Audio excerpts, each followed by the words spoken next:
ముఖ్యంగా ఇక్కడికి రావడానికి ఒక కారణం ఉంది.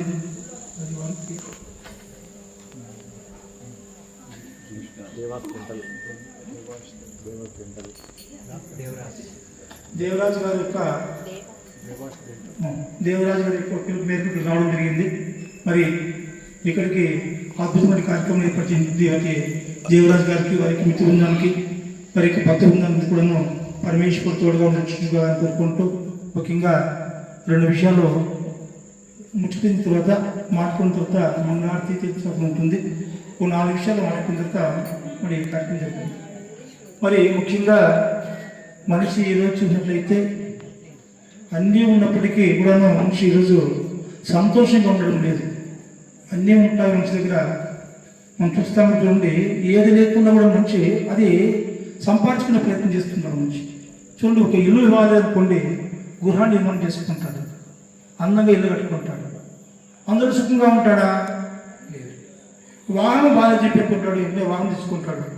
ఓన్ వాహనంతో సుఖంగా ఉంటాడా? అక్కడ లేదు.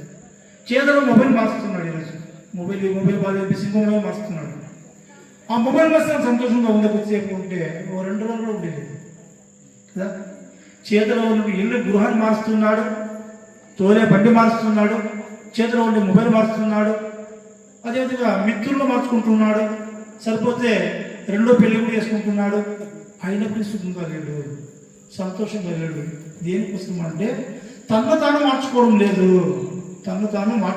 అని అన్నీ మార్చుకుంటున్నాడు కదా. తన యొక్క బుద్ధిని మార్చుకోవాలి. ముఖ్యంగా బుద్ధి మార్చుకోకున్నట్లుగా ఎన్ని వస్తువులు మార్చుకున్నా పెద్ద ప్రయోజనం కనపడుతుంది. కాబట్టి ముఖ్యంగా చెప్పాలనుకుంటే మనిషి తన యొక్క బుద్ధిని స్థిరత్వాన్ని ఏర్పాటు చేసుకోవాలి. మనిషి సాయంకాలం సాయంకాలం అయితేనే ఇక్కడ కొద్దిసేపు భజన, మరి అదే భాగవతం కానీ రామాయణం కానీ యోగ వాసిష్టం అనేటువంటి గ్రంథాలు చదివేటువంటి ఒక ప్రయత్నం చేయాలంట మనిషి. దేనికోసం ఇవన్నీ అన్నట్టయితే ధర్మాన్ని గురించి నీకు తెలియదు కాబట్టి తెలుసుకో అని చెప్పేసి అంతే. ధర్మాన్ని తెలుసుకున్నవాడు తప్పుదారి పట్టలేదు. చూడండి, ధర్మాన్ని తెలుసుకున్నవాడు తప్పుదారి పట్టలేదు.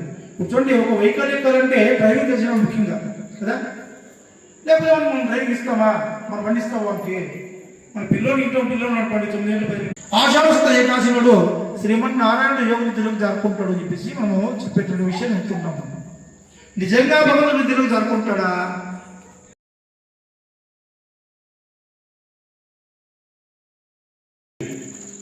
దివాస్ డెంటల్ క్లినిక్ వారు దేవరాజు గారు ఇక్కడ గర్భగుడిని ఆయన నిర్మించినారని చెప్పారు. మరి అద్భుతమైనటువంటి ఇట్లాంటి సాంప్రదాయం, దేవాలయ సాంప్రదాయం మన దేశంలోనే ఉంది. వేరే ఎక్కడ ఏ దేశాల్లో కూడా ఈ దేవాలయ సాంప్రదాయం అనేటువంటిది లేదు. కానీ దేవాలయాల్ని ఎంతోమంది దాతలు ఇచ్చి కడుతున్నారు. కానీ ఆ దేవాలయాల్లో మనము ఆ దేవుడికి సంబంధించినటువంటి కార్యక్రమాలని మనం చేయాలి. అది పాపం కూడా. కొంతవరకు చెప్పాలంటే దేవాలయాల్ని కట్టి మనం వదిలేసినాము అంటే అది పాపం కూడా వస్తుంది.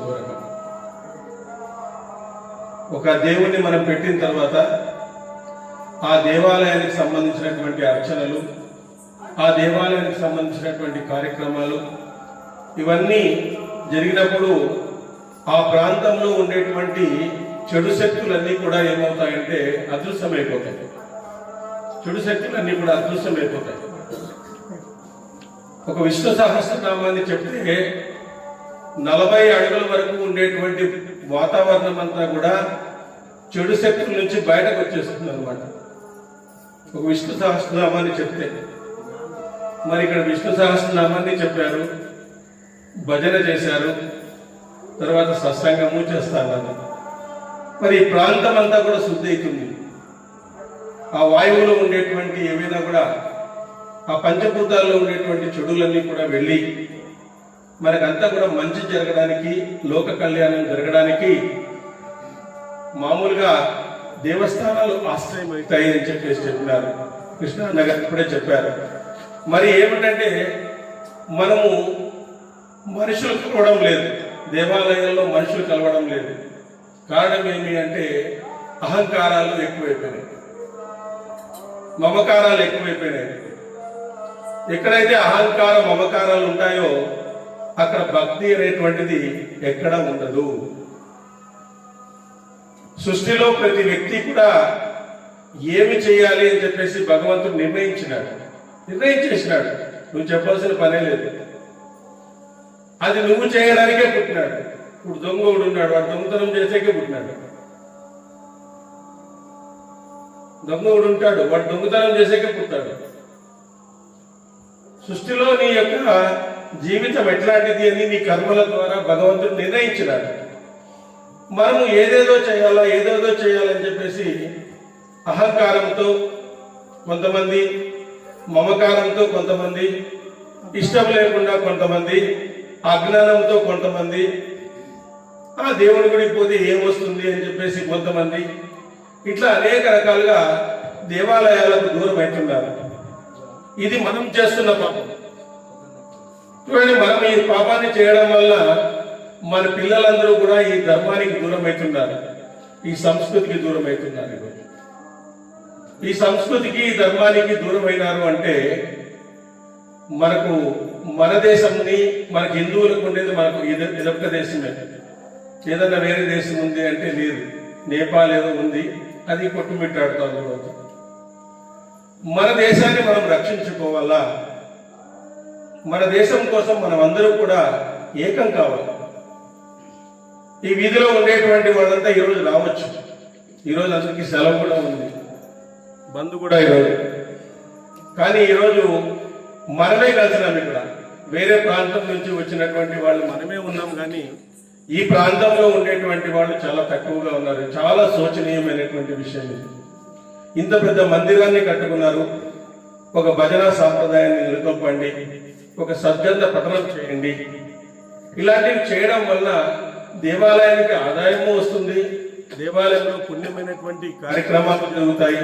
ఇలాంటివన్నీ ఉండడం వల్ల దేవాలయం శోభాయమానంగా ఉంటుంది.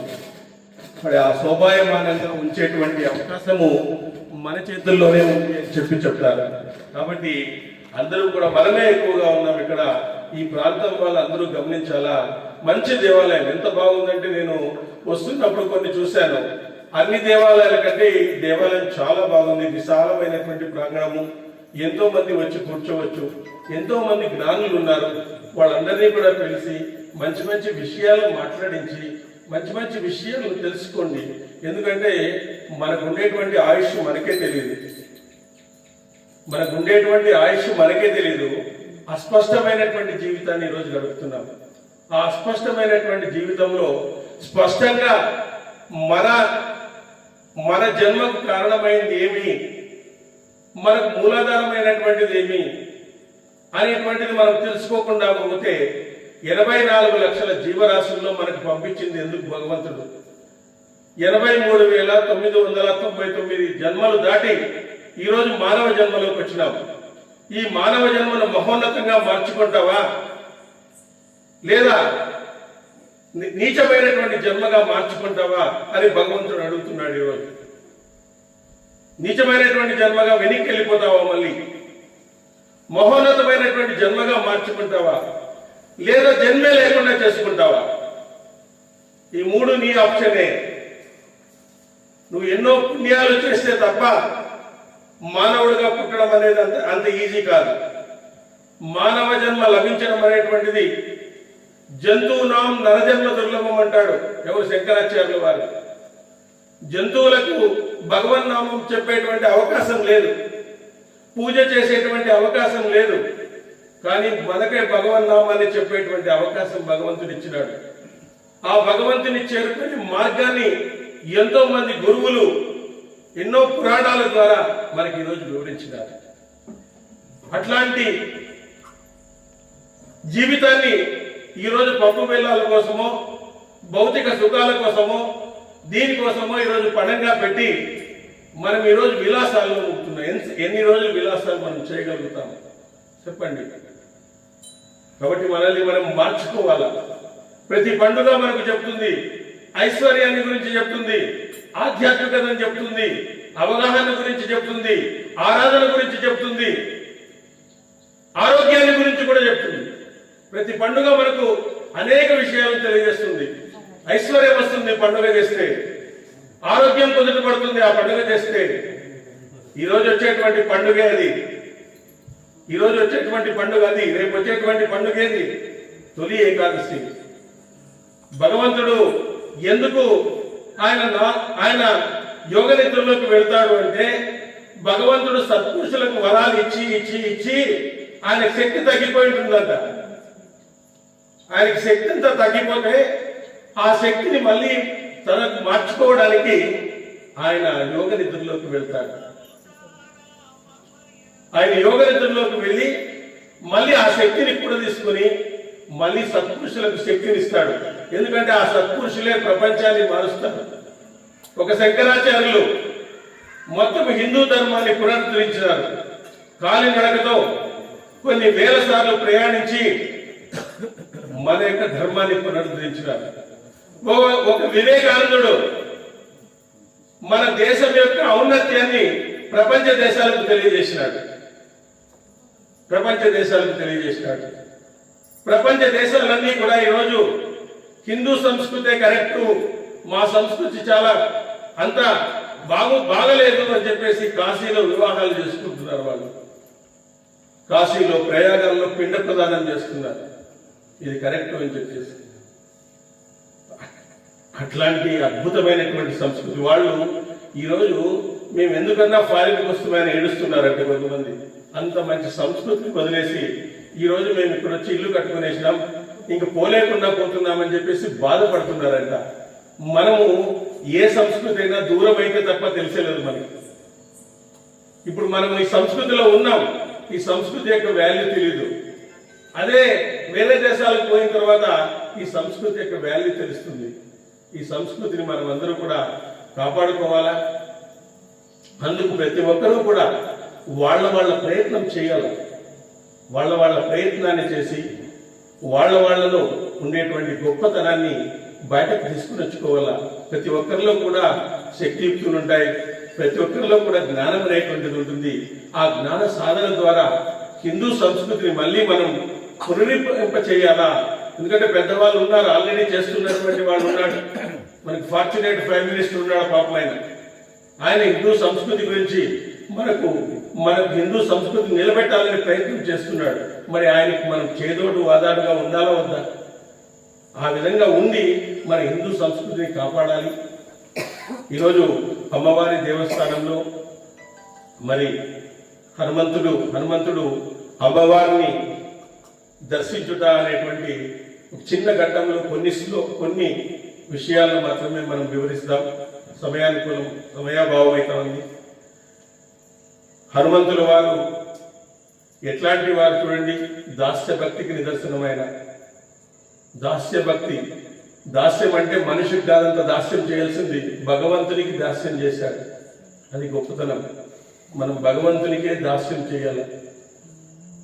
హనుమంతుల వారు ప్రదక్షిణ ప్రియుడు. ప్రదక్షిణ వేస్తే సంతోషిస్తాడు. ఎందుకు? మొదటి ప్రదక్షిణలో సత్వగుణాన్ని వదిలేయాలంట, రెండో ప్రదక్షిణలో తమో గుణాన్ని వదిలేయాలంట, మూడో ప్రదక్షిణలో రజో గుణాన్ని వదిలేయాలంట. మనం 3 ప్రదర్శనలు వేస్తాం, 3 బయట ప్రయోగిస్తాం, మళ్ళీ పోయి 3ంటిని ప్రయోగిస్తాం. 3 ప్రదర్శనలేమో వేస్తాం, 3ంటిని ప్రయోగిస్తాం బయటికి పోయి 1+1 1+1 అని చెప్పేసి. అంటే 3 ప్రదర్శన చేస్తున్నామంటే నీలో ఉండేటువంటి అహంకారాన్ని తీసేసుకోవాలా. నంబర్ 1 రజోగుణం, నీలో ఉండేటువంటి రజోగుణం అనేటువంటిది వదిలేయాలా. పోటీ పడ్డము, అహంకార పడ్డము, అది వదిలేయాలా. ఇంకొక ప్రదర్శన చేసినామంటే నాకే అంతా తెలుసు, ప్రపంచంలో ఎవరికీ తెలియదు అని చెప్పేసి అలాంటి సాత్విక అహంకారాన్ని వదిలేయాలి. ఇంకా 3వ గుణంలో నీకు ఈ నిద్ర, నిర్లిప్తత, లేజినెస్ ఇవన్నీ కూడా 3వ ప్రదర్శనలో వదిలేయాలా. మనం ఇవాళకి ఎన్ని ప్రదర్శనలు చేసింటాము? కొన్ని వేల ప్రదర్శనలు చేసినాం. కానీ మనలో ఏమన్నా మార్పు వచ్చిందా? ఏమీ మార్పు రాలేదు ఇంతవరకు. మరి ప్రదక్షిణ యొక్క రహస్యమే అది. ప్రదక్షిణ ప్రియుడైన ఆయన ఏమంటాడు, సంతోషిస్తాడంట. ఓ నా భక్తుడు ఇవన్నీ వదిలేస్తున్నాడు, నా మాదిరిగా తయారవుతున్నాడు, నేను రామ భక్తుని ఎలా అయినానో ఈ రోజు వాళ్ళు కూడా అట్లా నా భక్తులు అవుతున్నారు అని చెప్పేసి మనకు ఉండేటువంటి కామ్య కోరికలన్నీ కూడా తీరుస్తాడంట. చూడండి, ఆ విధంగా చూడండి, మనల్ని మనము క్లేశ పెట్టుకోవాలా, శరీరాన్ని క్లేశ పెట్టుకోవాలని చెప్తారు.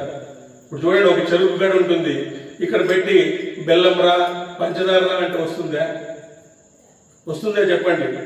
ఒక చెరుకు గడను పెట్టుకొని మనం ఇక్కడ నిలబడి బెల్లం రావాలి పంచదార రావాలి అంటే వస్తుందా? రాదు. ఏం చేయాలా? దాన్ని అది నలగాల, అది క్రష్ కావాలా. క్రష్ అయినప్పుడే మనకు పంచదారో బెల్లమో వస్తుంది. అదేవిధంగా మనిషి కొద్దిసేపు కూర్చోలేకుండా పోతున్నాడు ఈరోజు. మన శరీరాన్ని క్లేశ పెట్టుకోవాలా. మన శరీరాన్ని క్లేశ పెట్టుకోకుండా పోతే భగవన్నామం రాదు, మనకి మనసు మీద నియంత్రణ కూడా రాదు. అప్పుడప్పుడు కొట్టండి, తప్పేం లేదు, చప్పట్లు కొట్టి కూడా అవకాశం పడుతున్నారు. అది కూడా సంతోషం వచ్చినప్పుడు పంచుకోవాలా, విచారం వచ్చినప్పుడు పంచుకోవాలా. మనలో అదే ఉండేది. విచారం వచ్చినప్పుడు తింటారు, సంతోషం వచ్చినప్పుడు పోకూడదు. అది కూడా అట్లా అయిపోయింది పరిస్థితి. మరి మనకు క్రషింగ్ కావాలా, అదే ఏకాదశి రోజు ఆ విధమైన క్రషింగ్ కావాలా. ఎందుకు? ఉపాసం ఉండడం అనేక పరమేశ్వరుడు మనలో కొన్నింటిని ఆయన నిలిపేస్తాడు, కొన్నింటిని ఆయన పనిచేయిస్తాడు. మనకు ఆ అధికారం లేదు. ఇప్పుడు గుండె కొట్టుకోవద్దు అంటే వింటుందా? నేను అంటాను, ఇప్పుడు నా గుండె కొట్టుకోవద్దు అంటే, గుండె కొట్టుకోవద్దు అని చెప్తే వింటుందా? అది కొట్టుకుంటూనే ఉంటుంది. గుండె నిల్చుకోవాలని చెప్తాను, ఉంటుందా? వినదు. ఆ రెండు చేసేవాడు ఎవరు? పరమేశ్వరుడు. కానీ నువ్వు చేసే పని ఉంది, శరీరానికి కండరాలకు విశ్రాంతిని ఇవ్వడం. కండరాలకు విశ్రాంతిని ఇచ్చినావనుకో నీకు ఆరోగ్యం బాగుంటుంది. ఎక్కడ ఏది పెట్టినా తినేస్తానే ఉంటాం మనం. తినుకుంటే ఏమనుకుంటారేమో, ప్రసాదం అంటే ఏం తక్కువగా తినాల్సిన పని లేదు, 2 మెతులు కూడా తినొచ్చు. ఇప్పుడు ప్రసాదాన్ని బఫే రూపంలో పెడతాన్నారు. ప్రసాదం అంటే చిన్న దాంట్లో పెడతాను, చిన్న గిన్నెలో ఇస్తాను. ఇప్పుడు బఫేలు ఏర్పాటు చేస్తాను, దాంట్లో వెరైటీలు కూడా, షుగర్ వాళ్ళకి ఒకటి, నాన్ షుగర్ వాళ్ళకి ఒకటి, ఇట్లా కూడా అయిపోయింది లాస్ట్. కాబట్టి ఈరోజు మనము కండరాలకు విశ్రాంతి ఇవ్వడం మన చేతిలో ఉంది, ఈశ్వరుని చేతిలో లేదు. కాబట్టి మనం తినడం అనేది ఆపేయాలి. అది ఆపేయకుండా పోతే మన ఆరోగ్యం కుదుటపడదు, మన శరీరము మనసు మీద నియంత్రణ రాదు, మనం ధర్మ కార్యాలు కూడా చేయడానికి వీలు. మనం ధర్మ కార్యాలు చేయాలంటే ఏం చేయాలా? ఆరోగ్యవంతంగా ఉండాలి. ఆరోగ్యవంతంగా ఉండాలంటే శరీరం సహకరించాలి. శరీరాన్ని కూర్చోబెట్టలేని వాడే మనసునేం కూర్చోబెడతాడు చెప్పండి? వాడు శరీరమే 70 కేజీల శరీరాన్నే కూర్చోబెట్టలేని వాడు 1400 గ్రాముల మనసుని ఏం కూర్చోబెడతాడు వాడు చెప్పండి? శరీరాన్ని అలవాటు చేసుకోవాలా, జ్ఞాన కార్యాలు జరగాల, దాన్నంతా వినాలా.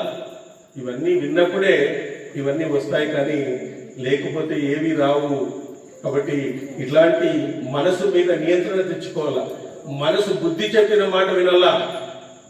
మనసు చెప్పినటువంటి మాటను శరీరం వినకూడదు. మనసు ఎట్లాంటిదంటే కన్ను పోయిన చోటుకంతా మనసు పోతుంది, మనసు పోయిన చోటుకంతా మనిషి పోతున్నాడు ఈరోజు. కన్ను పోయిన చోటుకంతా మనసు పోతా ఉంది, మనసు పోయిన చోటికి మనిషి పోకూడదు. బుద్ధి చెప్పినటువంటి చోటుకు పోవాల. ఈరోజు మనసు సీరియల్, ఇంట్లో సీరియల్ ఉన్నాయి, ఎవరు రాలేదు అందుకే. నా పేరు మీనాక్షి, ఏమైపోతుందో ఏమో, నా పేరు జలజాక్షి, ఇంకా ఏమైతుందో ఏమో, ఇట్లా అయిపోయి ఇంట్లో సీరియల్కి అలవాటు పడిపోయినారు లాస్ట్. ఇప్పుడు పిల్లలు ఏమైపోతున్నారు? మా అమ్మ సీరియల్ చూస్తూ ఉంటుంది, మా నాన్న బయటికి వెళ్ళిపోతాడు. ఎవరు చెప్పేవాళ్ళు? మంచి వాళ్ళు. స్కూల్లో చెప్తాము అంటే మాకు చెప్పు, నేను పాఠం చెప్పు అంటారు. ఇంకెప్పుడు ఎట్లా తయారవుతారు చెప్పండి? పిల్లలకి ఏదైనా మంచి విషయాలు మనం చెప్పి పిల్లలతో మంచిగా గడిపి మనకు తెలిసినటువంటి ధర్మాన్ని ఇవన్నీ బోధించి వాళ్లకు ఒక కుంకం పెట్టి లేదా ఒక బొట్టు పెట్టి ఇదంతా మన సంస్కృతి అని చెప్పేసి మనం నేర్చుకోవాలి. మా కాలేజీలో చూస్తాము, ఒక ముస్లిం అమ్మాయి బుర్కా తీయదు, ఒక ముస్లిం అమ్మాయి బుర్కా తీయదు, అట్లే ఉంటుంది ఎంత వేడున్నా కూడా. అదే ఒక హిందూ అమ్మాయి బొట్టు పెట్టుకుని రాదు, ఒక హిందూ అమ్మాయి గాజేసుకుని రాదు. వాళ్ళు ఆ సాంప్రదాయాన్ని వాళ్ళు పాటిస్తున్నారు, మనం పాటించడం. ఎంత ఫ్యాన్ లేకున్నా కూడా అట్లే బుక్కలు అట్లే ఉంటారే కానీ వాళ్ళు ఏ రోజు కూడా తీరు వాళ్ళు. ఏం సార్ అంటే మా పెద్దవాళ్ళు చెప్పినారు సార్ తీయకూడదని అంటారు. అదే హిందూ అమ్మాయిని అడిగితే ఏం వేసుకుంటాను ఏంటి సార్, వేసుకోకుంటే ఏమైంది ఒక అమ్మాయి అంటుంది. కాలేజీలో నేను చెప్పే పని ఈ రోజు ఇదే, హిందూ అమ్మాయిలకంతా అదే చెప్పేది. పూలు పెట్టుకోవాలా, గాజులు వేసుకోవాలా. 25,000 మంది నా దగ్గర లెక్చర్లు ఇంకా పిల్లలు, వాళ్ళందరికీ నేను చెప్పినాను, నా వరకు కృషిగా నేను చెప్తున్నాను. మరి ఇవన్నీ మనం చెప్పకపోతే ధర్మం అనేది నిలబడదు. ధర్మం అనేది ప్రచారము చేయాలా, ఆచరణ చేయాలా. ప్రచారం కూడా చేయాలా, తర్వాత ఆచరించేటట్లుగా చేయాలి. ప్రచారమే లేదు, ఆచరణ ఉంది. ఆచరణ చేయాలా, ప్రచారం చేయాలా. ఈ విధంగా అమ్మవారికి తథాస్తు సిన్సు సాములే జానకిం పరివస్థితం అభివాద్య వశ్యామి స్వామి చతనం అని చెప్తున్నాడు. పిమ్మట హనుమంతుడు అశోక వృక్షఛాయలో ఆసీనులైనటువంటి ఉన్న సీతాదేవికి పాద సేవను మొదర్చి, అమ్మ దైవానుగ్రహం చేత ఎట్టి అపాయంకు లోను కాకుండా సురక్షితంగా నేను చూడగలిగినాను. హనుమంతుల వారు ఎన్నో అడ్డంకులను ఎదుర్కొని, మైనాక పర్వతం అడ్డం వచ్చింది, సురస ఎదురొచ్చింది, సింహిక ఎదురొచ్చింది, లంకిణి ఎదురొచ్చింది. ఈ విధంగా అనేక కష్టాలు చేసిన తర్వాత అక్కడ రాక్షస స్త్రీల మధ్యలో కూడా ఒక్కొక్కసారి గుర్తించలేకుండా పోయినాడు. సీతమ్మ వారిని గుర్తించలేకుండా పోయినాడు. మండోదరిని సీతమ్మ అనుకున్నాడు. అప్పుడు ఒకసారి ఆత్మహత్య చేసుకోవడానికి కూడా ప్రయత్నించినాడు. ఏమిటి, నేను రామచంద్రునికి ఏమి సమాధానం చెప్పాలా, ఈరోజు వాలికి ఏమి సమాధానం చెప్పాలా, నేను సీతమ్మను అనుకోలేకుండా పోతే అప్పుడు తర్వాత శరణు వేడినాడు, భగవంతుని యొక్క ప్రార్థన చేసినాడు. కొంతమంది ఆత్మహత్య చేసుకోవాలనుకుని భగవంతుడు గుర్తొచ్చినాడానికి ఒకసారి భగవంతుడిని నేను శరణు వేడదాము అని చెప్తే అప్పుడు భగవంతుడు ఆ రూపంలో అశోక వృక్షం కింద ఉంది అని చెప్పేసి ఆ స్పృహ ఆయన కలిగిందనమాట. చూడండి, ఆంజనేయుల వారు అనేక మందిని కాపాడినాడు, కానీ ఆయనే ఆత్మహత్య చేసుకోవడానికి పోయినాడు. చూడండి, సుగ్రీవుని కాపాడినాడు, సీతాదేవిని ఆత్మహత్య నుంచి కాపాడినాడు, లక్ష్మణుని బ్రతికించినాడు. తర్వాత ఆయనే ఓసారి నిరాశ గురి అయిన కారణం ఏమంటే రామచంద్రుడి యొక్క కార్యాన్ని నేను చేయలేకుండా పోతున్నాను. మనం కూడా అంతే, భగవంతుడు చెప్పినటువంటి కార్యాలను మనం చేయలేకుండా పోతున్నామే అని బాధపడాలి. మనం భగవంతుడు చెప్పినటువంటి కార్యాలు, నారద మహాముని వీళ్ళంతా గొప్ప గొప్ప వాళ్ళు చెప్పినటువంటి ఋషులు చెప్పినటువంటి కార్యాలను నేను చేయలేకుండా పోతున్నానే ఈరోజు అని కూడా మనం బాధపడాల్సిందే. ఒక రకంగా ఆత్మహత్య సదృశమే, అవన్నీ మనం చేయకుండా ఉంటే ఆత్మహత్య సదృశమే అని చెప్పేసి ఈరోజు మనం చెప్పవచ్చు. అదేవిధంగా సీతాదేవి తిరుగు ప్రయాణానికి సన్నద్ధులై హనుమంతుని మాటి మాటికి వీక్షిస్తూ తనకు భర్తపై గల ప్రేమను ప్రకటించచ్చు. ఎందుకంటే వాళ్ళిద్దరినీ కలిపినాడు కాబట్టి అది సుందరకాండ అయిందన్నమాట. రాముని గురించి సీతకు, సీత గురించి రామునికి ఆ సందేశాన్ని, గొప్ప సందేశాన్ని ఇచ్చినాడు కాబట్టి దీన్ని సుందరకాండ అని పిలుస్తారు. దీన్ని ఆచార్యకాండ అని కూడా పిలుస్తారు. అంటే అనేక ధర్మాలను మనకు హనుమంతుల వారు ఇక్కడ చెప్తారు. ఏమని చెప్తారు, ఆయన కొలిస్తే మనకు వచ్చేటువంటిదేమి బుద్ధిస్ బలం, యశోధైర్యం, నిర్భయత్వం, మరోగత, అజాఢ్యం, వాక్పటత్వంచ, హనుమస్మరణత్ భవేత్ అంటారు. అంటే 9 క్వాలిటీస్ మనం హనుమంతుడిని మనము నమస్కరించడం వల్ల, భక్తితో ఉండడం వల్ల 9 క్వాలిటీస్ వస్తాయి అని చెప్పేసి మనకు రామాయణం చెప్తుందన్నమాట. అదే విధంగా ఓ పుణ్యపురుషుడా, నీకు ఇష్టమైన చోట మరొక దినం ఉండు, సరియగు రహస్య ప్రదేశంలో విశ్రాంతి గైకుని రేపు వెళ్ళు అని చెప్పేసి ఆమె అమ్మవారు పలికింది.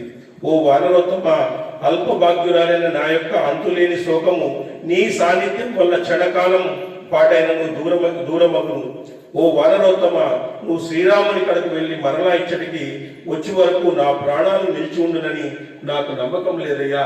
తొందరగా శ్రీరామునికి చెప్పి ఆ శ్రీరాముని ద్వారా నన్ను ఇక్కడి నుంచి తీసుకుని పోయేటువంటి మార్గాన్ని చెప్పయ్యా అని చెప్పేసి ఆ విధంగా సీతాదేవి ఇచ్చేసింది. ఓ మహావీర, ఇప్పటికీ మానసికంగా తట్టుకోలేని శోకమునకు నేను గురి అయినాను. నువ్వు కనబడకుండా వెళ్ళినచో కలుగు దుఃఖం ఇంకా హృదయ విధానంగా ఉంది. ఎందుకంటే రామచంద్రుని గురించి చెప్తాను. రామచంద్రుని గురించి అతను చెప్తున్నాడు సీతాదేవికి. తన యొక్క భర్తను గురించి చెప్పేటువంటి వాళ్ళు ఎవరు లేరు. చూడండి, ప్రపంచంలో సీతాదేవికి వచ్చిన కష్టం ఎవరికి రాలేదు. రాముడికి వచ్చిన కష్టం వచ్చిండొచ్చు. రాముడికి కష్టం వస్తే లక్ష్మణుడికి చెప్పుకున్నాడు, సుగ్రీవుడికి చెప్పుకున్నాడు, ఆంజనేయ స్వామికి చెప్పుకున్నాడు, లక్ష్మణుడికి చెప్పుకున్నాడు. కానీ సీతాదేవికి వచ్చిన కష్టం ఎవరితో చెప్పుకున్నారు చెప్పండి? ఆమె ఎవరితో చెప్పుకోవాలా? చుట్టూ రాక్షస స్త్రీలు, ఇంకొద్దిగా పోతే రావణుని భార్యలు, ఇంకొద్దిగా పోతే రావణుడు. ఎవరితో చెప్పుకోవాలి చెప్పండి? మనకు అన్ని బాధలు ఉన్నాయా? మనకేం అన్ని బాధలు లేవు. కానీ బాధలు ఉన్నట్లు నటిస్తా ఉన్నాం మనం. మనకేం బాధలు లేవు. అంత గొప్ప బాధలు లేవు. ధర్మరాజుకి వచ్చినటువంటి బాధలు మనకు లేవు. శ్రీరాముడికి వచ్చినటువంటి బాధలు మనకు లేవు. చిన్న చిన్న దాంట్లకే మనము విపరీతంగా కృంగిపోతున్నాం. ఒక చోట నీకు ఇంపార్టెన్స్ ఇవ్వలేదనుకో, నాకు ఇంపార్టెన్స్ ఇవ్వలేదు, నేను వచ్చేలేదు ఆ సత్సంగాన్ని. నాకు పాడే అవకాశం ఇవ్వలేదు, నేను వచ్చేలేదు. నువ్వు లేటుగా వస్తే ఎందుకు ఇస్తారు? ముందుగా రావాలా? ఎవడో వచ్చి పాట అడిగితే. కాబట్టి ఇవన్నీ ఇవన్నీ సర్దుకోవాలి మనలో. ఇలాంటివే చిన్నవన్నీ పెద్దవి అయ్యేది. ఇంక వీళ్ళిద్దరి మధ్యలో ఎట్లుంటుందంటే అమెరికాకు ఇజ్రాయెల్కి జరిగిన యుద్ధం ఉన్నట్లుంటుంది. వీళ్ళు మొక్కలు చూసుకుంటాడు. అమెరికాను ఇరాన్ యుద్ధం ఉంటుందే, వాళ్ళిద్దరి మధ్య యుద్ధం జరిగిందేమో అని మొక్కలు మార్చేసుకుంటారు. భక్తులు ఎప్పుడు చిరునవ్వుతో ఉండాలని చెప్తాడు మా రామాంజీ. చిరునవ్వుతో అందరినీ స్వాగతించాలా, చిరునవ్వుతో ఉండాలా. మనకు తెలిసింది పంచుకోవాలా. పంచుకుంటే ధనం పంచుకుంటే తగ్గుతుందంట, జ్ఞానాన్ని పంచుకుంటే పెరుగుతుందంట. ధనం పంచుకుంటే తగ్గిపోతుంది, జ్ఞానాన్ని పంచుకుంటే అది మరింత పెరిగి శోభీకృతమవుతుంది అనమాట. అట్లాంటి జ్ఞానాన్ని ఇక్కడ ఆంజనేయ స్వామి మనకు సుందరకాండలో తెలియజేశారు. ఇట్లాంటి అద్భుతమైనటువంటి సుందరకాండను పఠించినటువంటి వారికి గ్రహ దోషాలన్నీ కూడా పోతాయి. ఏకాదశి వచ్చే ముందు రోజు మనం పఠిస్తున్నాం కాబట్టి ఏకాదశి వ్రతాన్ని మరింత విజృంభణగా సార్ చెప్పినట్టుగా అన్నం తినకుండా చేస్తాం. రేపు ఒకరోజు అన్నం తినకపోతే మన ప్రాణాలు ఏమీ పోవు. పొట్టి శ్రీరాములు 53 రోజులు అన్నం తినుకోకుండా ఆంధ్ర రాష్ట్రాన్ని జయించినాడు. ఆయన 53 రోజులు అన్నం తినలేదు. మనం ఒక్కరోజు తినకపోతే ఏం కాదు, ఆంధ్రాలో ఏం కాదు. కాబట్టి ఒక్కరోజు రేపు అందరూ కూడా మానేసి, మరి ఒకవేళ అంత ఇబ్బంది కలిగితే ఓ పాలు, ఓ పెరుగో, లేదా ఒక అరటిపండు ఏదో ఒకటి తీసుకుని శరీరాన్ని ఆ విధంగా ఉంచుకొని కండరాలకు విశ్రాంతి ఇస్తాం. ఆరోగ్య రీత్యా జపాన్లో ఒక ఆయన ఉపవాసం మీద రీసెర్చ్ చేసినాడు. ఆయన నోబెల్ ప్రైజ్ ఇచ్చినారు. ఉపవాసం మీద ఆయనకి రీసెర్చ్ చేసింటే నోబెల్ ప్రైజ్ ఇచ్చినారు. మన మహర్షులు కొన్ని వేల సంవత్సరాల క్రితమే ఏకాదశి అని ఈ ఉపవాస వ్రతాన్ని ఇచ్చినారు. వాళ్ళకి నోబెల్ ప్రైజ్ ఇవ్వాలి చెప్పండి. చూడండి, ఏకాదశి అంటే 11 ఇంద్రియాలు, 5 జ్ఞానేంద్రియాలు, 5 కర్మేంద్రియాలు, ఇవన్నీ కూడా మనసు అధీనంలో, మనసు నియంత్రణలో ఉండేటట్టుగా ఉంటే దాన్ని ఏకాదశి అంటారు. ఈ జ్ఞానేంద్రియాలను, కర్మేంద్రియాలను హద్దులో పెట్టుకోవాలా, అదుపులో పెట్టుకోవాలా. అందుకు శరీరం సహకరించాలా. ఆ విధంగా శరీరాన్ని ఆ విధంగా మలుచుకునేటువంటి ప్రక్రియ, అద్భుతంగా మార్చుకునేటువంటి ప్రక్రియనే ఏకాదశి వ్రతంలో ఇచ్చినారు. కాబట్టి ఏకాదశి వ్రతం చేయడం అనేటువంటిది భగవంతునికి చాలా ఇష్టం. ఎందుకంటే భక్తులు చాలా కాలం ఉండాలి. వాళ్ళు ఆ భక్తిని నిలపాలంటే, భక్తిని ప్రచారం చేయాలంటే, ధర్మాన్ని ఆచరించాలంటే, సత్యాన్ని తెలియచేయాలంటే భక్తులు ఆ విధంగా ఉండాలా అని భగవంతుడే నిర్దేశించినాడు. భగవంతుడు అంబరీషుడు ఏకాదశి వ్రతాన్ని చేశాడు. చూడండి, ఆయన ఏకాదశి వ్రతాన్ని చేస్తే ఆయన పరీక్షించే ఒక ఆయన వచ్చినాడు, దుర్వాసుడు అని చెప్పేసి ఒక ఆయన వచ్చినాడు. వచ్చిన తర్వాత ఆయన్ని పాలనం చేస్తూ నెక్స్ట్ డే ద్వాదశి రోజు పాలన చేయాల. ఆ గడియల్లోనే చేయాలని చెప్పేసి అప్పుడు దుర్వాస మహాముని వచ్చినాడు. స్వామి మీరు కూడా నదీ స్నానం చేసిరండి, అందరూ పాలన చేస్తాము కరెక్ట్ టైం అని చెప్తే ఆయన పోయినాడు, వచ్చేస్తానని. అక్కడ ఏం చేసినాడు, ఆయన ప్లేట్ తిరిగేసినాడు, నేను ఇప్పుడే వచ్చలేదు అని చెప్పేసి అక్కడే ఉండిపోయినాడు. ఇక్కడ అంబరీషుడు తినలేదు ఒకటి, ఆ టైంలోనే తినాల, ఆ టైమింగ్ ఉంటుంది. ఏకాదశి పరివర్తమైనటువంటి రోజు, నెక్స్ట్ ద్వాదశి పుట్టినటువంటి రోజు, అప్పుడు తినాల, మనం ఏదో ఒకటి తినాల. అప్పుడేం అడిగినాడు, గ్రాములందరినీ అడిగినాడు, స్వామి నేను ఏకాదశి వ్రతం చేశాను, మరి ఏమిటిది? ఆయన రాలేదు, ఆయన మహర్షి, ఆయన రాకుండా తింటే ప్రోటోకాల్ ప్రాబ్లం అవుతుంది, ఇంకా ఏం చేయాలి నేను అని చెప్పి వాళ్ళు ఏమన్నారంటే, నీళ్లు తాగేసే అన్నం తిన్నట్లేదు, అన్నారు.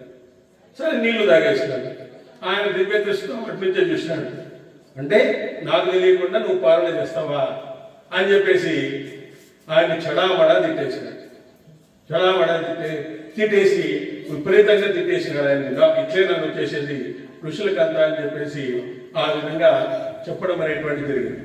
అట్లా చెప్తే విష్ణువు నుంచి సుదర్శన చక్రమే వచ్చేసింది ఆయన మీదకి సుదర్శన చక్రం వచ్చేసింది. ఆ విధంగా అంటూనే ఆ ఏకాదశి వ్రతం చేసినటువంటి ఆయన అంటూనే విష్ణువు నుంచి వచ్చింది. ఆయన అందరి దేవుళ్ళ దగ్గరికి పోయినాడు. అది అంబరీషుడే చేయాలయా, వేరే వాడు ఎవరు చేయలేరు. ఆ సుదర్శన చక్రాన్ని ఆపేటువంటి శక్తి అంబరీషుడికే ఉంది, కానీ మాకెవరికి లేదు, మేము ప్రయోగించేసినాం, అయిపోయింది అని చెప్పినాడు. అప్పుడు ఆ దుర్వాస మహాముని ఆయన కాళ్ళ మీద పడ్డాడు. కాళ్ళ మీద పడిపోయి అప్పుడు సుదర్శన చక్రాన్ని ఆపడం అనేటువంటి జరిగింది. అంత గొప్ప ఏకాదశి వ్రతం ఇది చరిత్రలో జరిగినటువంటిది. సక్కుబాయి చేసింది, రుక్మాంగదుడు చేశాడు. ఇలా గొప్ప గొప్ప వాళ్ళు ఆచరించి అద్భుతమైనటువంటి ఫలితాలను పొందినారు. మనం కూడా అలాంటి అద్భుతమైనటువంటి ఫలితాలు పొందడానికి అమ్మవారి కృప తోడు కావాలని, మరి ఇక్కడ సత్సంగాన్ని నిర్వహించినటువంటి దేవాస్ డెంటల్ క్లినిక్ వారు సార్ కూడా ఇప్పుడు వచ్చారంట. కాబట్టి ఇట్లాంటి వాళ్ళు చూడండి, ఒక వైద్యులుగా ఉండి వాళ్ళు ఇట్లాంటి దేవాలయాన్ని నిర్మించాలనేటువంటి సంకల్పము వాళ్ళ కళలో కలిగిందంట. నాకు చెప్పారు ఎవరో, వాళ్ళ కళలో అమ్మవారు కనబడి ఇట్లా గుడిని, ఒక దేవాలయాన్ని నిర్మించండి అని చెప్పేసి ఒక కళలో వచ్చిందంట. ఆ విధంగా అద్భుతమైనటువంటి దేవస్థానాన్ని ఒక డాక్టర్ చూడండి, ఆయన బాగా సంపాదించుకోవచ్చు, అనేక మందులు రాస్తాడు, అనేకలు చంపేస్తాడు, కావాలంటే అనేక రకాలుగా చేసుకోవచ్చు. కానీ ఒక డాక్టర్కి ఇంత త్యాగం ఉండడం అనేటువంటిది, ఇంత త్యాగం ఉండేటువంటిది గొప్ప విషయం.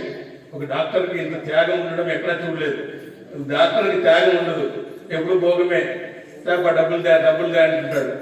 ఆ మంత్రులు ఆ మాత్రలకింత ఈ మాత్రలకింత అని చెప్తానే ఉంటారు వాళ్ళు. కానీ ఈరోజు అట్లాంటి డాక్టర్స్ అందరూ కూడా మంచి మనసుతో ఇట్లాంటి దేవాలయాన్ని కడితే, ఈ దేవాలయాన్ని సంరక్షించుకునేటువంటి బాధ్యత ఎవరిదంటే ఈ ప్రాంతంలో ఉండే వాళ్ళే సంరక్షించుకోవాలి. ఈ ప్రాంతంలో ఉండే వాళ్ళు సంరక్షించుకోవాలి. మనం చూడండి, బస్సులపల్లిలో 40 లక్షల కోట్ల రూపాయలు ఇచ్చి వాళ్ళు కట్టుకున్నారు. ఈరోజు మేమందరూ కూడా పోయినాం. అట్లా అట్రాక్ట్ చేసే విధంగా ఉండాలి. అక్కడ రోజు భజన చేస్తారు, శ్రీరామ భజన జరుగుతుంది. రోజు శ్రీరామ భజన చేస్తారు. పెద్దవాళ్ళందరూ వచ్చి, రిటైర్డ్ పీపుల్ వీళ్ళందరూ వచ్చి రోజు భజన చేస్తారు. అద్భుతమైనటువంటి ఆలయంగా తయారైంది.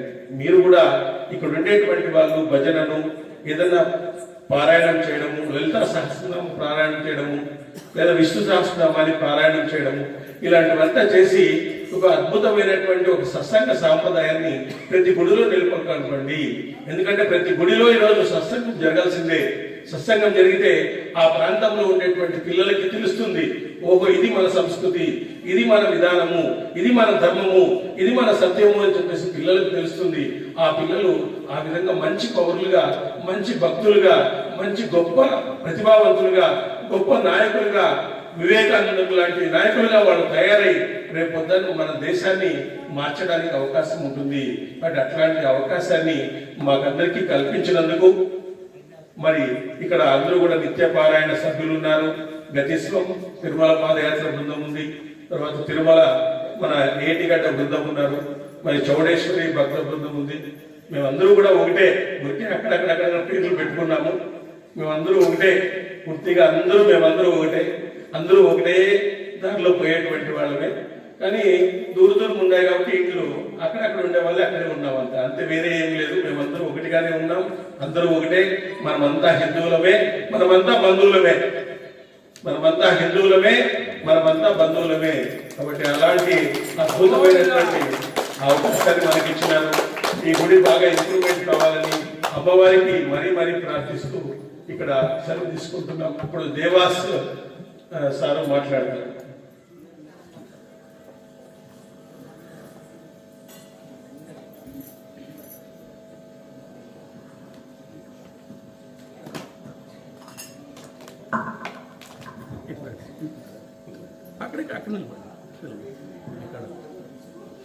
ఇక్కడ ఇచ్చేసిన పెద్దలందరికీ, సోదరీమణులకందరికీ నా హృదయపూర్వక నమస్కారం.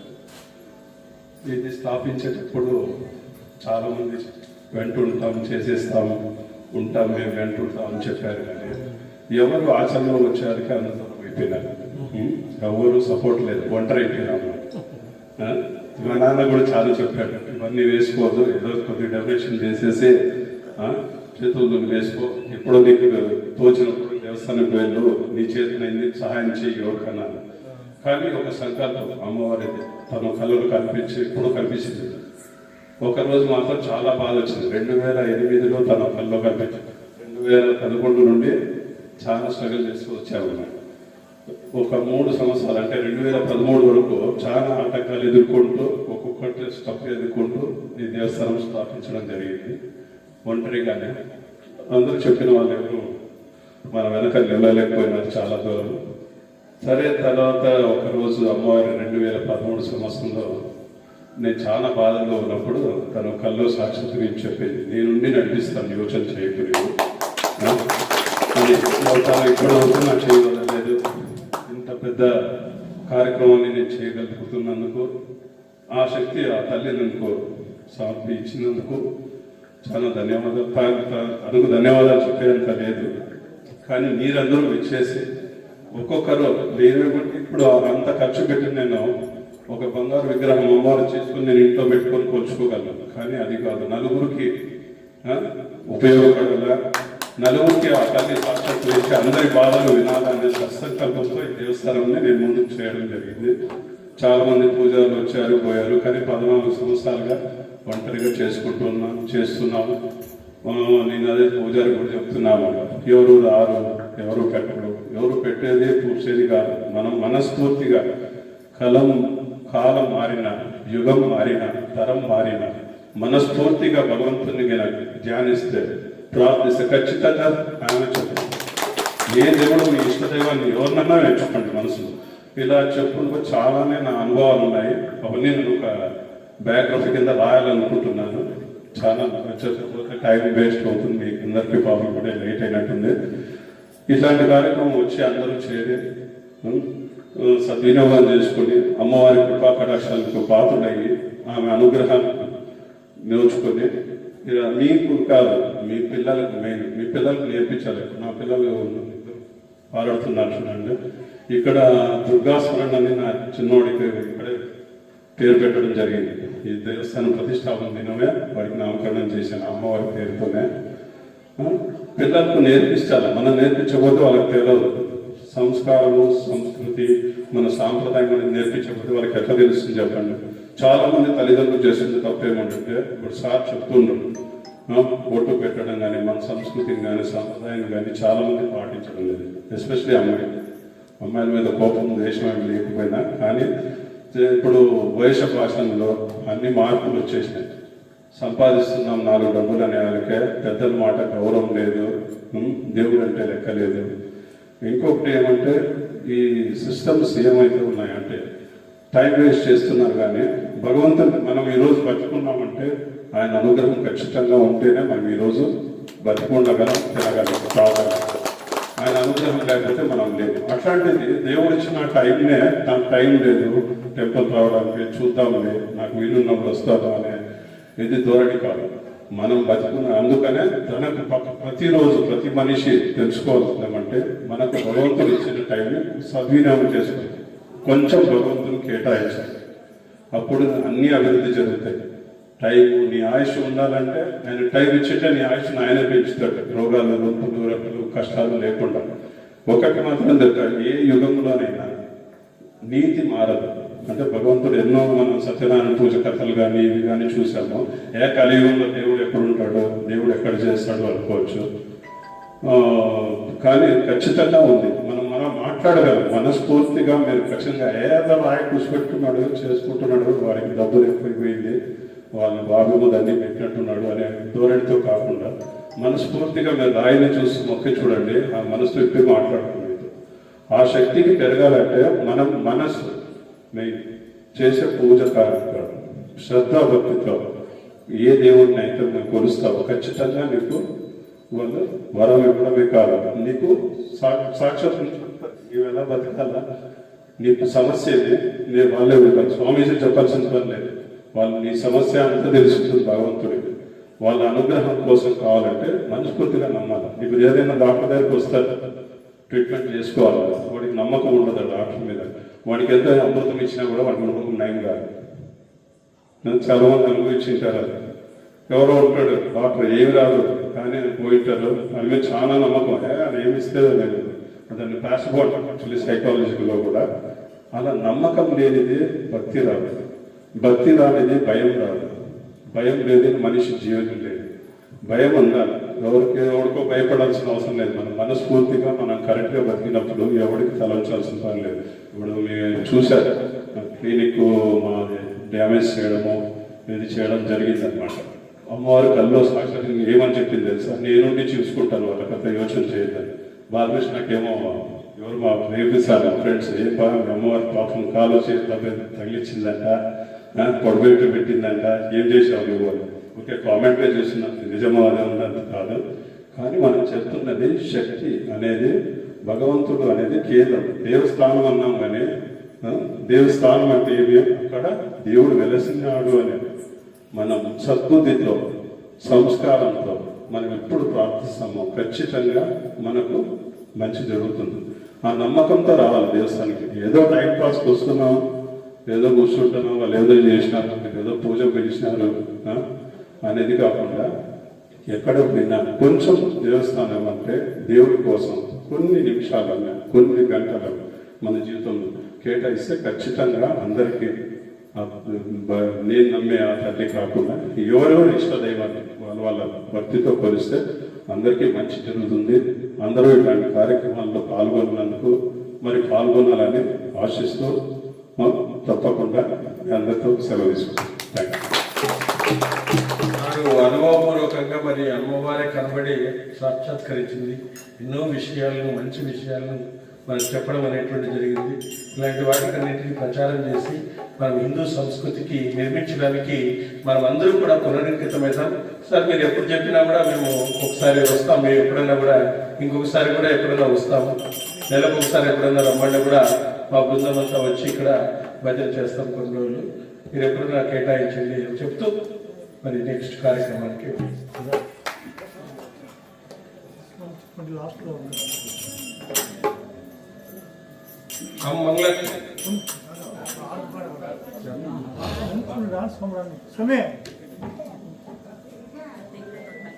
పాట పాడుతుంటాం, లాస్ట్ మీరు సరి చేస్తున్నాం.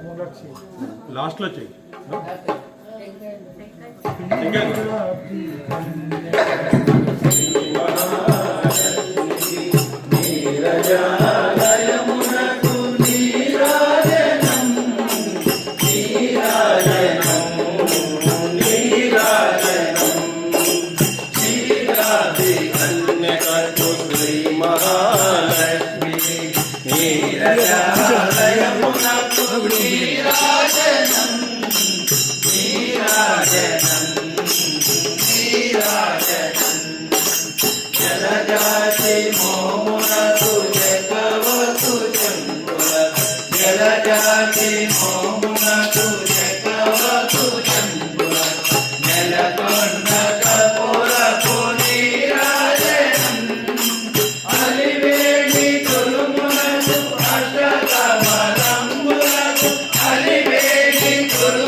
డొనేషన్ చేసేసి చేతులు వేసుకో, ఎప్పుడో నీకు తోచినప్పుడు దేవస్థానానికి వెళ్ళు, నీ చేతులైంది సహాయం చేయి ఎవరికన్నా.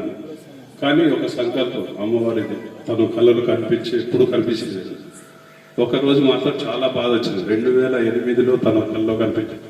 2011 నుండి చాలా స్ట్రగుల్ చేస్తూ వచ్చామన్నమాట. ఒక 3 సంవత్సరాలు అంటే 2013 వరకు చాలా ఆటంకాలు ఎదుర్కొంటూ ఒక్కొక్కటి స్టెప్ ఎదుర్కొంటూ ఈ దేవస్థానం స్థాపించడం జరిగింది. ఒంటరి పెద్దలందరికీ, సహోదర సోదరి మనులకందరికీ నా హృదయపూర్వక నమస్కారాలు. ఇది స్థాపించేటప్పుడు చాలామంది వెంటుంటాం, చేసేస్తాం, ఉంటాం, మేము వెంటుంటాం అని చెప్పారు. కానీ ఎవరు ఆచరణలో వచ్చేయాలకి అందరూ అయిపోయినారు. ఎవరు సపోర్ట్ లేదు, ఒంటరి అయిపోయినాము. మా నాన్న కూడా చాలా చెప్పారు.